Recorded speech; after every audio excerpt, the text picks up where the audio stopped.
How are we doing, everyone? It is, of course, your host, Rob, here, and back once again, doing something a little bit different today. We've got a different sort of guest. We're working out here in Dubai for a little while. So I'd like to welcome my special guest, Marcela, an inner healing and relationship coach. Hey. How are you? Thank you very much for coming. Thank you very much for this beautiful invitation. No problem. Yeah. I think it's going to be quite an interesting one of what we're going to be discussing today. But just for a little bit of context, can you speak about what you do to an average person? If you had to explain it, what would it be? Mm-hmm. So for the moment, I am a relationship coach, inner healing and relationship coach, and I work mainly with women.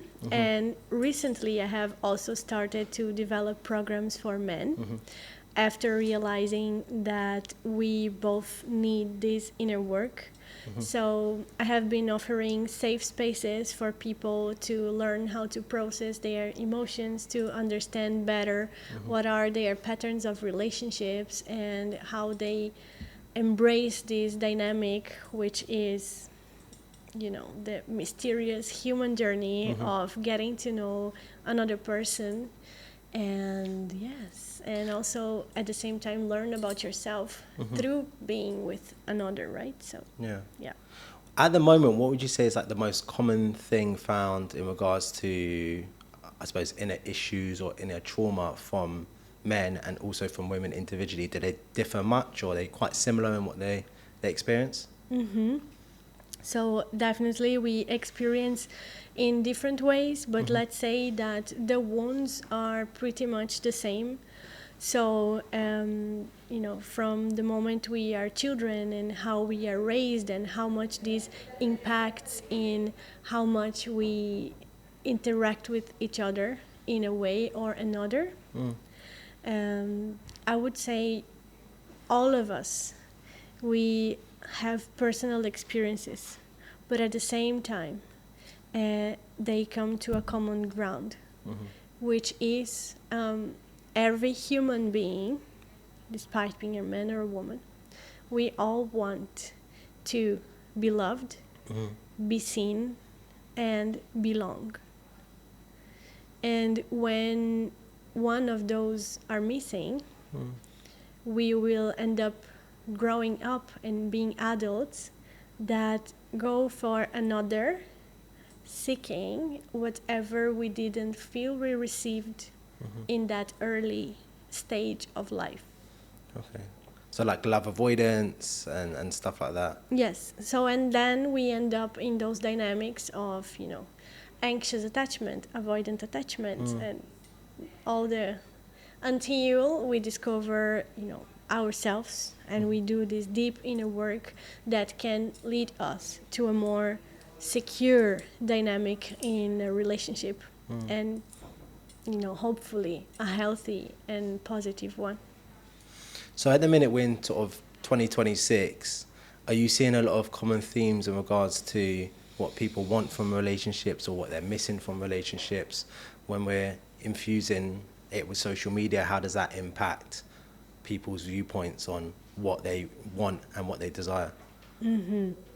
I think nowadays we are all overstimulated with so much information about everything.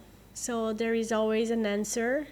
There is always, this easy, let's say, response for whatever problems we have. And at the same time, with all this access of information, we feel more lost than ever. It's an apparent contradiction. It's like the ice cream theory. You know the ice cream theory, when you have so many different flavors to choose from, you get overwhelmed. But when it's a lot simpler, if you just have vanilla and chocolate, for example, as opposed to multiple, it's too much choice. Yep. Paralysis by analysis. That's the one. Yeah. So I feel we have a huge opportunity for growth, but at the same time, we really need a lot of discernment to understand that, of course, like myself, I talk on TikTok about relationships, but understand that never a TikTok will substitute whatever is path of inner work or work on yourself. So what I try to do, at least with my content, is to open this door or to ignite in people the curiosity for enter more in this journey toward their own selves and the other. You mentioned TikTok there. At the moment, what you do is extremely popular at the moment, okay? And I do see a lot of people who I don't believe are particularly qualified talking about this sort of stuff. I know that you academically you have, I can't remember your academics, but you're a professional. You know, some people aren't professionals, non-professionals, and they're claiming they should do X, Y, and Z, and I'm here to help. There's someone in my mind right now. I'm not gonna say her, but she claims to obviously help and empower women. But I've had conversations with her, and her own personal decisions suggest to me that she's not someone who should be someone else should take advice off. That's what I would say. Okay. I think one of the most common things is, and really like you to speak about this, is the word accountability. What I've noticed if we're talking just separating men and women, just for this example, women's accountability is, think of it like this. So if you have a group of female friends and you do something which is probably not the best decision, whatever that may be, it's usually reaffirmed by your friends as the right decision, and that was the right thing to do. When it's a group of male friends, for example, they usually try to make sure that person is accountable for what they've done. If something's wrong, they might say, look, that wasn't right for you to do, or alternatively, they may say something on the lines of, that's not a positive action. So bringing it back to that kind of thing of accountability, do you think that is something which is lacking across the board with people? Like people are not willing to take accountability for their own actions into a situation? I think it really depends on the person we are talking, and also the type of friends you are surrounded by. So I wouldn't say this is a man or women topic, but more of, the character of who you are and the people you are around you. So for me, a good friend is not the one that claps for everything you do, but the one that says, hey, here, no. But do you believe people have those genuine friendships now? Especially when I talk about social media, as an example, social media definitely gives a little bit more of everyone posts their wins, right? Everyone posts their successes. So there's always this kind of hyping people up on that kind of way of saying, fantastic, great work, great work. So like when that's factored into things, how do you know that friendship or that circle is genuine when you have that kind of impact as well? If you have friends who are telling you one thing which is genuine and positive and realistic, and then you have essentially strangers on the internet saying, no, that was fantastic, great job, it can be confusing. I think the more you start growing on these platforms, you start to understand that if you are not well-centered, you can really easily be manipulated by what the masses are wanting to hear. So maybe, you have a type of content and then you realize, but people are more, interested in that. So then you just start shifting a little bit of who you are. But it's very important to be honest to oneself and keep that message clear, because in the end, there will always be people agreeing and disagreeing with you.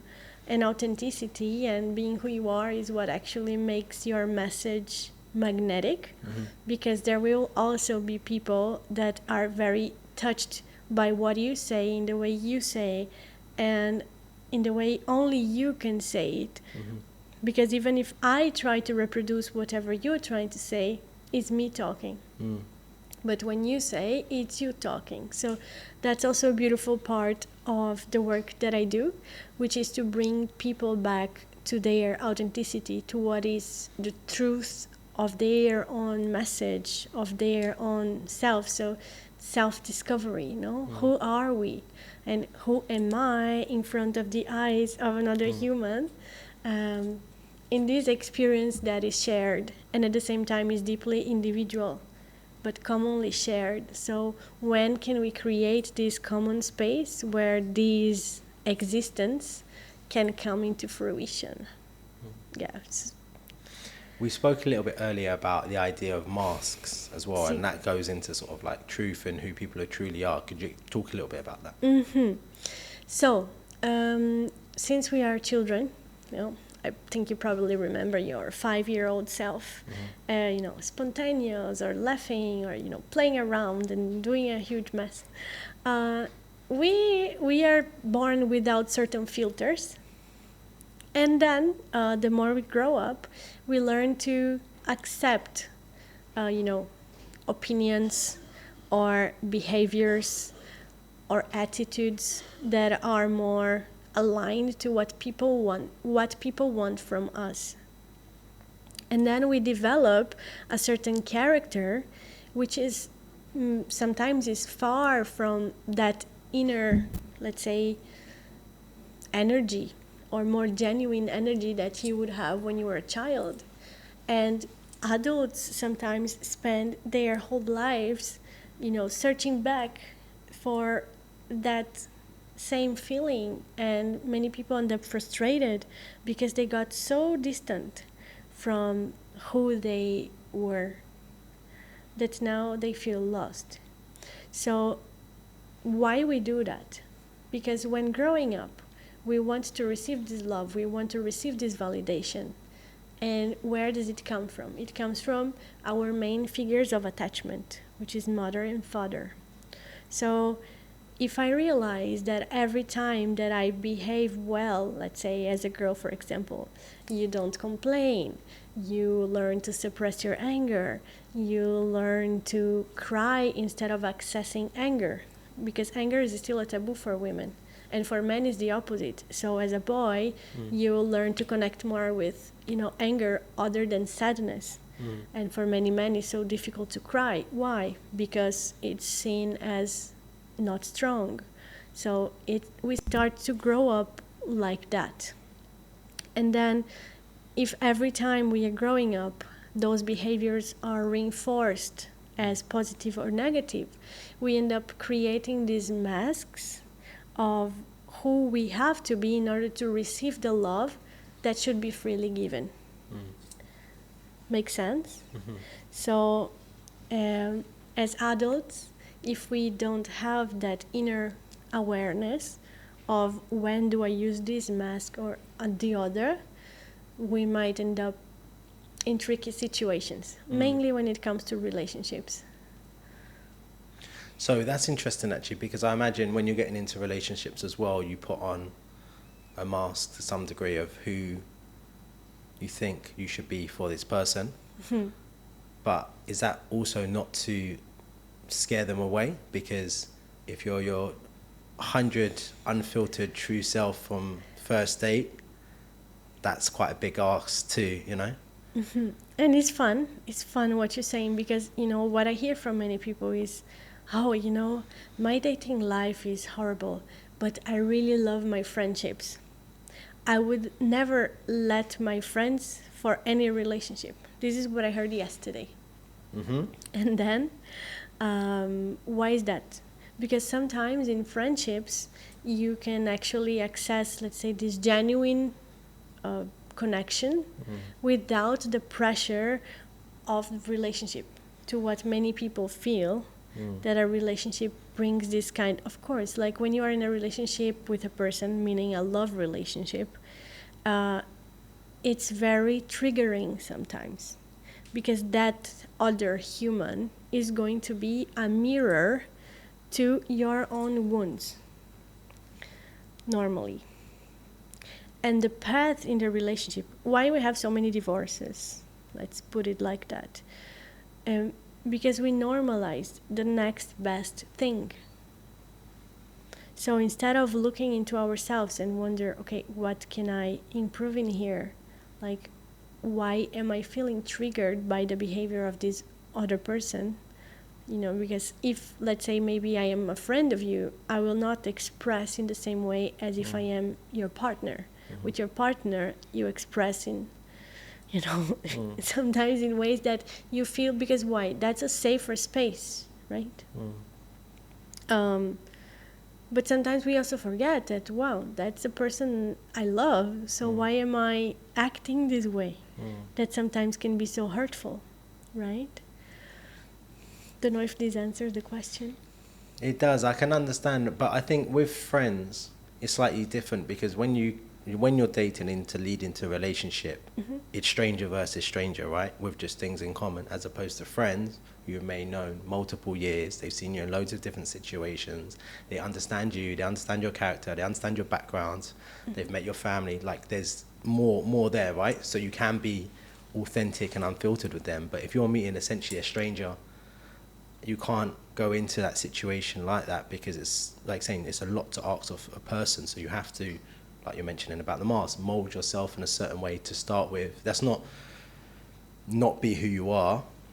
But what I see a lot of actually is people changing who they are entirely to be with this person or to fit an ideology of what this person would want. Yeah, and that's where problems begin. And you can see the same pattern as in childhood, right? So if that happened to my parent, because my parent was not aware of how their behavior was impacting in me, then as a child, I learned to mold myself into what was fitting into them so I could receive their love. And this is all subconscious, like we are not aware of this, right? Unless we worked on ourselves, and then we can see where this actually happens in my life and how this first imprint is just multiplying into other situations. Of course, we are not determined to leave the same situation, but until we put light on that, that shadow will always, let's say, be there somehow and being a weight in all our relationships. So that's why it's so important to give a new meaning and learn to reparent yourself to come back to the place of the adult, so we can live relationships from the place of the healed adult, not the wounded child. So if you're a parent, for example, and you have a child, how do you ensure that you don't do something like that? I think it's very difficult. So first of all, I am not a parent. Hopefully one day this will happen. But I feel we can't avoid making mistakes, right?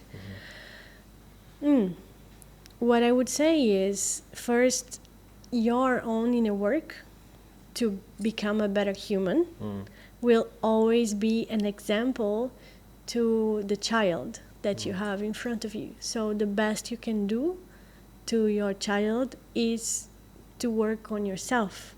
And So I'm a parent, so I like to kind of streamline my way of parenting from lessons from my own parents, but also my own personal experience, and do it like that. So there might be, for example, my dad isn't very vocal about his feelings, but I am very vocal about my feelings. But how I do that is I address it straight away so it doesn't build, as opposed to different way of doing things. So I try to modernize that I've learned as a parent, as opposed to being a child of a parent as being a parent myself, if that makes sense. Yes, so it's beautiful because once we are aware of those patterns and how much they impacted us growing up, so once you do the inner work, you can realize, how your parents impacted your life, but at the same time, free yourself from that. Because it's not about blaming the parents here. It's about understanding they did the best they could. And now, as an adult, you are the one responsible for doing the best you can. That's funny you say that. So I know somebody, and I think he has an interesting relationship with his parents, and it's impacted him to this day, and he still talks about it. But surely there must be a point where, like you said, they did the best that they could, and you have to address that and not resent them for that. I think he has trouble not doing that.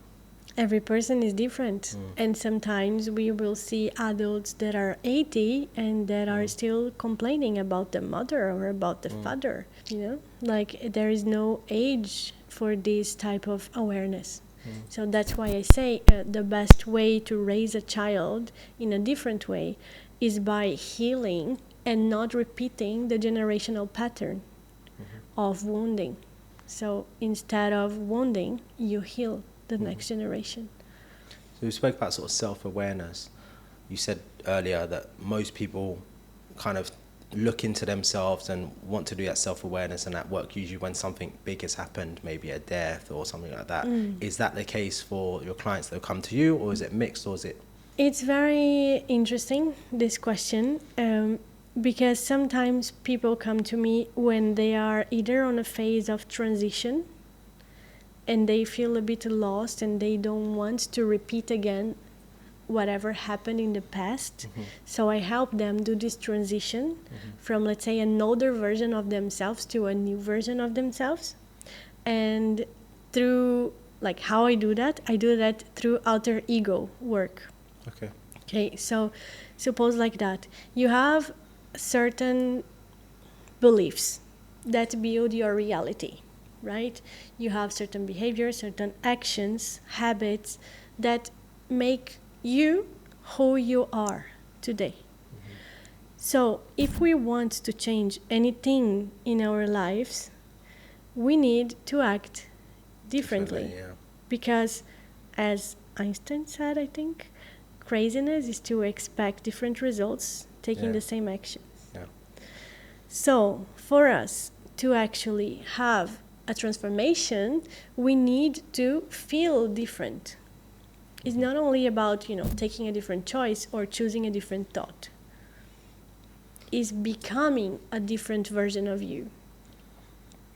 So, I think, how can I explain that? We can understand that philosophically, that in one lifetime, you will have many lifetimes. So you will die to certain versions of yourself. I understand. Problem is, death is not something we are used to deal with, So whenever people are going through death, ego death, we can call like that, and it can be any circumstance. It can be a breakup.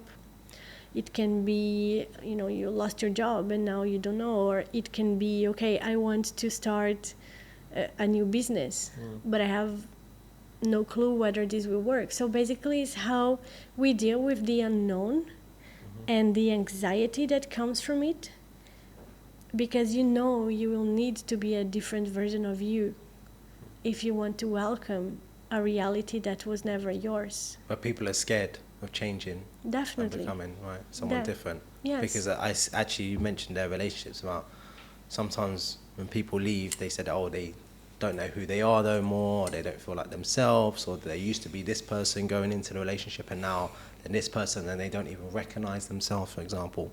But I think that comes from, in my opinion, I think it comes from not having individuality in a relationship. So I always have this argument, is there's three components to the relationship. There's one person's individual, like how they are prior to relationship, then the partners, and then the relationship is like a third thing entirely. So the relationship is a mix between two lots of individuals.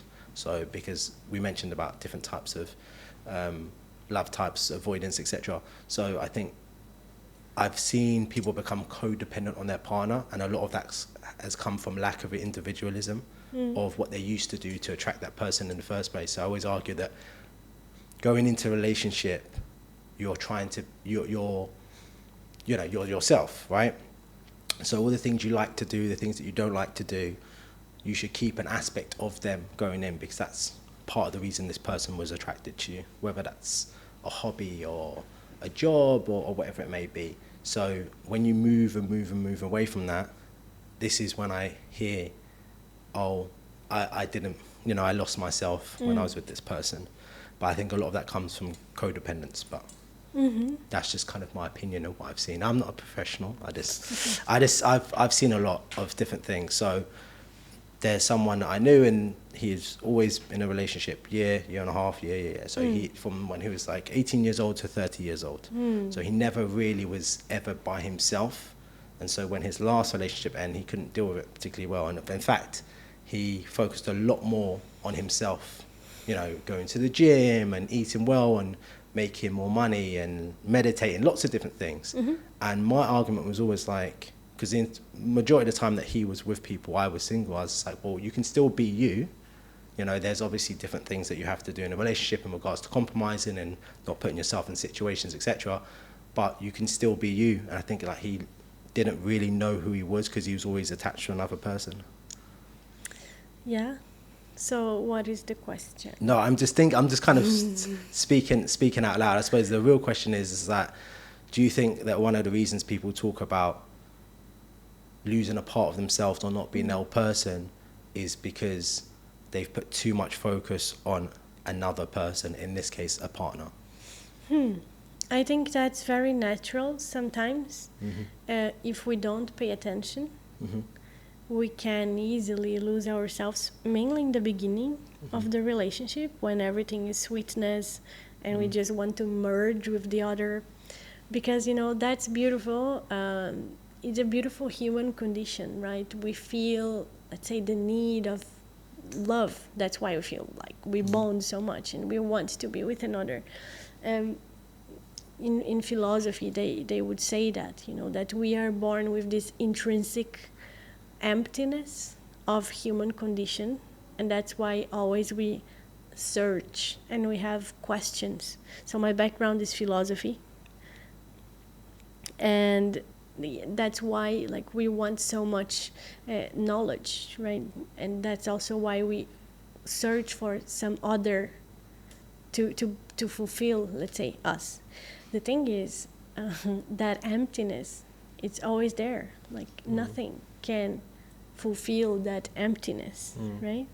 So maybe temporarily that will, you know, feel amazing. Avoid, yeah. But you will see that after a certain time, after the hormones they get lower, you know, the reality starts to hit. So you see that the person might have a weird way of, you know, putting their socks that for some reason you get the ick. So we can't say, you know, what exactly is that line where, but we have to draw it. Unnecessarily we will have to draw it, like who am I, who is you, and who are us. It's very important to delineate that so we don't lose ourselves. And the part of letting go, you know, when that's very natural, like the pain for letting go of anything, again, there will definitely be a part of you that in the end of any relationship will go together with that relationship. So we have to grieve. We have to grieve that part of us that naturally dies, right? Because if I am with a person, there is a reality that just exists with that person, that universe, that way of calling the other, those, you know, ways of looking, of acting, the voices, I don't know, you know, every couple has their own world. And when the person is not there, then this world does not exist anymore. Do you think people give enough time to grieve and deal with the trauma of the relationship? Because usually what happens is, if you've had, I mean, I'm speaking like usually what happens, but from what I see is that people don't deal with the trauma of the breakup and then they go with someone else and that next person has to absorb a lot of that, and I don't think that's fair. I think people should really do the work on themselves to be in a place where they can be with someone else and not drag that over. Let me see how I elaborate this answer. So there are two things, right? One thing is what theoretically should happen, and the other thing is what actually happens. So in the world we live in, like, it's very hard that you will find someone who is healed, because few people will dedicate time to go and observe themselves and do the inner work to heal. Like, normally the times while you are healing is where you will meet this person, and you know, like someone can't wait for you to heal, so then, because sometimes they will continue, and if you are not ready, then you're not ready. But it's also fine to say, hey, I'm not ready for that now, I am not available for that now, I need time for me. that would be more responsible than pretending you are fine and end up in a situation where, well, the other person is going to be genuinely giving their love and their care and their attention, and one day you realize, oh, I'm healed, but I don't need this person anymore, and ditch them. Yeah. So you just serve the purpose of my healing, but that's a bit selfish. For sure, yeah, for sure. Right? I think, I think people, you're right, a lot of people don't do it, and I think they should, but even just staying away from someone whilst trying to do that in whatever way you can. I know nowadays, especially, people can be quite self-destructive in how they deal with things, whether that's, alcohol or, drugs or whatever it may be. And you can usually see it on people, like you can see it in like maybe in their behavior, but also on just like, sometimes you can look at someone and just listen to them and see them and think, yeah, there's something, you're dealing with something else, which is your own personal journey. Yeah. Well, I'm remembering here of a personal experience where I said to someone else, like, I can't now have this relationship because I am not available for you the way you want me to be or want me to be. And the other person said, yeah, but I decide how much I want to suffer. I said, well, but I don't want to be the cause of the suffering of nobody. That's very intense. Like I just that's I know. Oh, man. I know. They said like, yeah, I can wait for you, right? Yeah. But to me that was not fair. Yeah, I think Not for me, not for the other.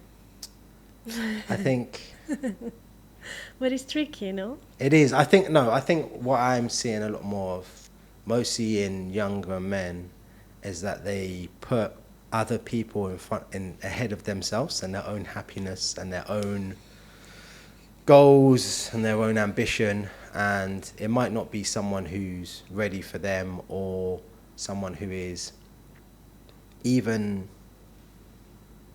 likes them as much as even dislike as them, Well, but let me tell you why, for example, in that case it was a no for me.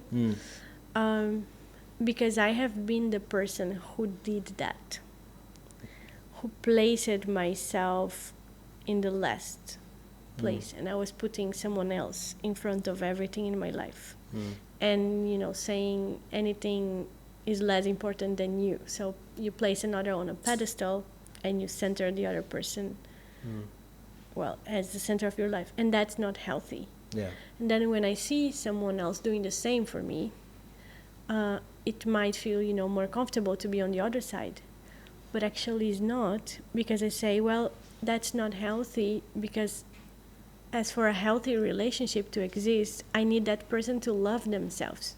And any person that loves themselves would realize that if one is unavailable, you don't stay there waiting for them, right? That's not fair. But I think we spoke about the idea of scarcity as well, and I think sometimes people do stay and wait because of the idea of scarcity, which I believe is more of a bigger issue, and it actually is outside of love and relationships and what you're doing the remainder of your time, your day, your week. So, but what do you think leads a person to put someone on a pedestal? What do you think is like the triggers and stuff? I think maybe I cannot say a valid answer for all humans, but sometimes we might do that unconsciously because we expect to receive as much as we are giving. When if we love somebody, that should be freely given. Technically, it's not so easy, right? But at the same time, like, who would be there loving someone while they're not loved? I mean, someone who's not. All love I ever gave was freely given. The fact I didn't feel I received it back, I cannot take responsibility for that. Do you think people are sometimes guilty of not walking away when that's happening? I think if you do enough inner work, after some time you have to learn to walk away. Because staying there on the cost of your own pain isn't helpful. Not for you, not for the other. because sometimes if you stay there, you are enabling that person to not be, let's say, the best version of themselves. Because that's so natural. Like when you love somebody, you want to be the best version of yourself for them for some reason. Love has this magical power, right? We want to show up as the best of who we are, mainly in the beginning. You speak about love. If you could define love, your own personal definition, what would it be? To me, I think love is everything. I think love is a sense of connection with something that is bigger than ourselves, that you can understand but not necessarily explain with words.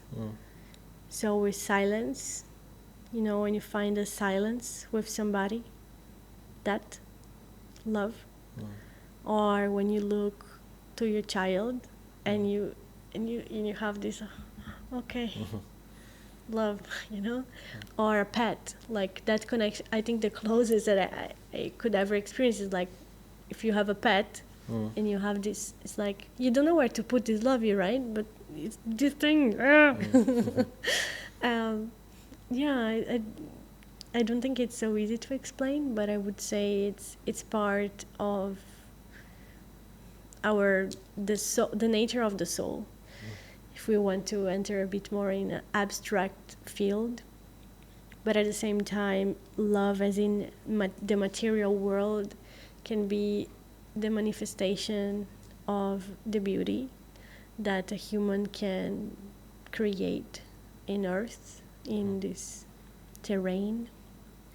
So every time you choose, to act out of love instead of fear, or out of light instead of darkness, that could be a manifestation of love. When you act out of love, is that from your heart though, or your head? When you act out of love? We talk nowadays about the brain and heart coherence. So many meditations, for example, they talk about this brain-heart coherence, which is, let's say, this exercise of closing your eyes, placing your hands on your heart, taking a deep breath, and bringing anything that brings a sense of gratitude to the center of your chest. And then, of course, that's the coherence between the brain and the heart. And these allow us to be in a quality of presence that is different. Right? So, It's a blend. So is not one or the other. I think is the coherence between the two. And so you have, you do coaching, you do one-to-ones. There's a new thing that you have at the moment called Papaya, which is for men. Can you talk to me a little bit about that? Sure. So after working for a long time with women and holding many spaces for women and women's circles, they always said to me, like, men need this space as well. Because I am here working on myself, but for my man, what? Like, what? So how can he become this better partner? And that's when it came Papaya, which is the course that I created for men, which soon will be in school. Oh, really? Like 10 pocket classes as an introduction for Papaya, where I will be sharing, techniques to become a better partner. So how a man can become a better partner for the woman. Essentially because there is no education in this field, and we just learn relationships by living and sometimes failing hard. There's interesting that you say that. It's because I kind of had the counter argument. I say that when we're young and when we're kids and when we're young boys, we're always told of we should treat women and how women should be treated, etc. But there's not as much for the other side of how women should treat men and how women should expect men as a byproduct. So do you think I'm wrong in that, or do you think that's a fair assumption or analogy? I think probably being a man and having this experience growing up that built your point of view regarding that. So I don't know exactly what to say. You know, I can only say as a woman, you always learn how to behave in order to be perceived by a man a certain way or another. So, you know, you can't show much of yourself, or you can't even smile so much, because then the man will think you are too easy. I haven't had the smiling one. Smiling or showing, or, you know, like, sometimes, things like this, unfortunately. Like, don't express so much, don't show so much, don't say too much, don't be too much. But to me, again, like, that's exactly what I work with women, you know, like, come on, like, express yourself, be yourself, be your genuine self, and allow that other person, a man, you know, to enter your life and be as much as you, so you are on the same frequency, and then that relationship is amazing, because we co-create not from settling down, but from this concept that I learned in a new book that I read, settling up. Is how can we both connect to create something more. I don't really like the term settling down. I prefer your version, actually, because I think the word settling suggests that you're kind of almost doing someone else a favor by gracing them with your presence, almost, or your relationship, or whatever it may that be. And I think that's bonkers. Like, you can just be someone. You want to meet someone, you're not I think settling down as a phrase is more to do with, I want to stop dating, I want to slow down, I want to have kids, that kind of slow down kind of thing. But you understand what is the conditioning behind the word settling down, as in, like, why, if I am in a relationship, that can't be the most exciting part of my life, where I choose to be with another person to create a life that is amazing, right? Why it has to be boring? Why it has to be less fun? Actually, could be even more, right? Because maybe for the first time, you will open yourself that much to another soul.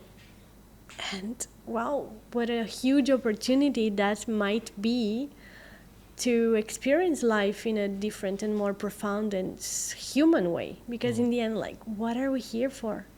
We are here for relating, we are here for connecting, we are here for experience this life, which is limited. We only have this time. Time will not come back. So the choice we make today on how we spend this time, and the person we are with, why not make it the best? You see, like, why that's why we spend so much time in things that are, you know. So when it comes to your Papaya calls and men, how has the experience dealing with men differed with women? I'm sure there's different techniques and different concerns that men have, maybe over women, etc. So how's that experience been, and what kind of feedback and what kind of challenges have men come to you which they want to improve? Sometimes men are surprised by the things I say about women. Because let's say that I hold some secrets, right, about how we feel. Oh, do share, please do share. It's always good to know, always good to know. How we feel, how we experience the relationship. So, for example, let's talk a little bit about, like, when we are talking a little bit about intimacy, for example. Those moments where, you know, you want to be intimate, a great partner to your woman. So, because many times we are conditioned, right? We are, like, normally we are already rushing. So social media, you know, we are scrolling. We are always, like, our span of attention is really low. So everything is, we don't actually give quality time to be present. So to a woman, one of the best gifts a man can give to her is to be present in the moment when he is with her. You know, not going directly to action. Got you. Creating an environment. Yeah, it's funny. So when I say, please. I say, you know, man, why not lighting up a candle? Why not, you know, asking her what does she want to eat, and create a setting, and, like, that would be so great. Because it's not like a pa-poom, let's go. It's funny. It's literally. I was having a very similar conversation not too long ago with someone, and I said, when it comes to dating and then it comes to that sort of stuff, it's about creating experience. And now this might sound a little bit thing ago. Building an experience for women is the best thing to do in order to get to that kind of place, and how they differ in regards to arousal and things like that. Exactly. So what most men sometimes don't know when they come to Papaya, and what I share with them is that the timings for enjoyment of an experience for a man and for a woman, they generally, are different. So it's very interesting for a woman when a man actually places attention into taking care of those small details.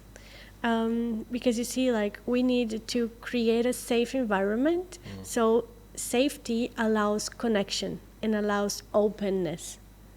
So if a woman is not feeling safe, she might, experience herself with you, but not as good as she could. So what I love to say is men who know how to create a safe space for a woman, who do not make her feel too much because she's expressing an emotion. And there comes a point, because if in this society men are not, they don't learn how to deal with their own emotions, if they are not even a safe space for their own emotions, how can they be for another woman, And women, we can be very chaotic. Oh, really? Yes. I'm not familiar with that. We can be very chaotic. So the man, in that sense, the masculine energy is the grounding force, is what brings us back to this sense of safety. So that's so beautiful when a man knows how to provide. And when we talk about a man who provides, that's the provision women want. The grounding, in sense of grounding, yeah? The grounding, the safety, the peace of mind. Because a lot of people, when we speak about providing now, it's a lot of from like a monetary value, but I think that kind of, because I think, I suppose we could both agree that men and women tend to think differently about things.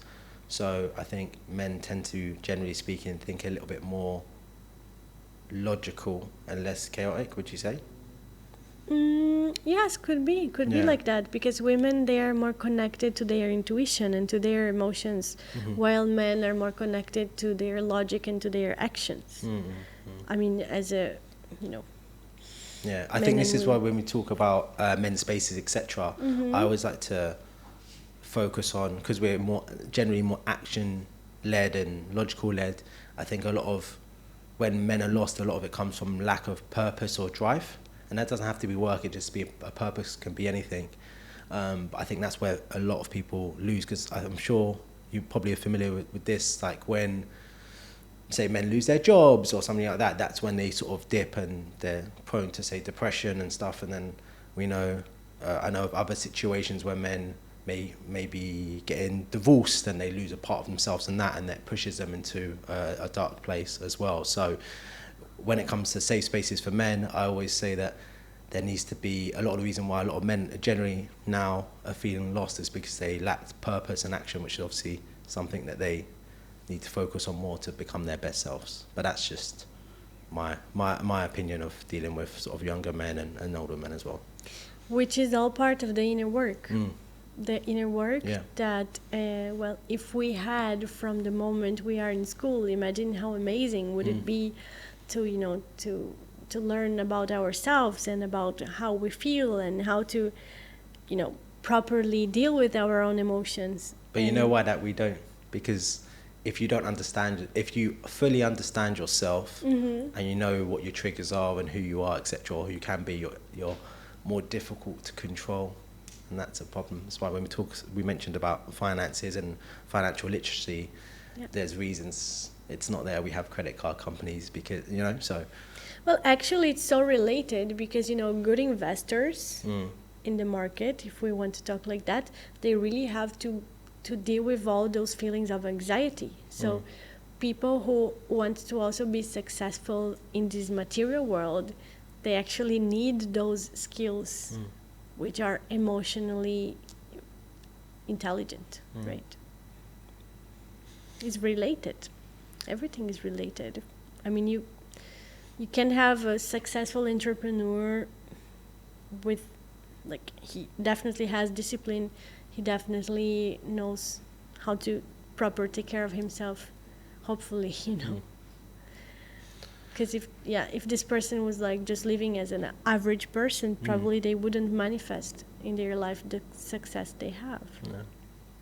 And so we're in 2026 now. What would you say some of your biggest learning lessons from the previous year? And if you give a nugget of advice to someone for 2026, what would that be? So energetically, this year is a year for new beginnings. I don't know if you heard about it.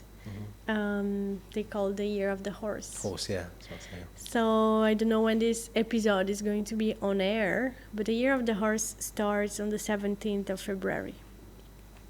And what we have been doing in the past 9 years, mainly in this last year, was shedding our skin, letting go of the version of us that are not meant to be here anymore, letting go of those attachments and, you know, relationships that don't serve anymore this purpose. So it's to be really mindful of what are you planting, because that's a beginning.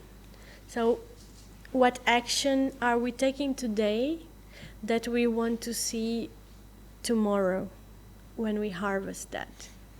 So to be mindful of this basic principle that there is no separation between the seeds you plant and the fruits you harvest. I think that's a good one to take on. Yeah. And just if we could, I think we're going to be wrapping up now. So if we could just get all of your, your socials and stuff that you've got coming up, and be brilliant, yeah. For sure. We can tell this camera here. My Instagram is In Love with Marcela. On TikTok, I am Love with Marcela. And I will be doing my one-on-one coaching, workshops, and also retreat experiences. And when it comes to B2B, I also offer workshops for organization, businesses, and corporations, because the well-being of a work environment is completely related to the success of that. So that's how I ended up in Dubai. Actually, this is something you wanted to ask me. So I opened my company here, which is a wellness consultancy. And besides the relationship coaching that I do to B2C, so to my clients, I also work with organizations and groups, helping them to create a healthier space and more aware environment and communication and listening, and those qualities we need to thrive instead of survive. So, yeah. Brilliant. I really appreciate your time, and as always, if you can just drop a comment down below, give us a like, and look forward to more content there. I'm your host, Rob. See you next time. Thank you very much.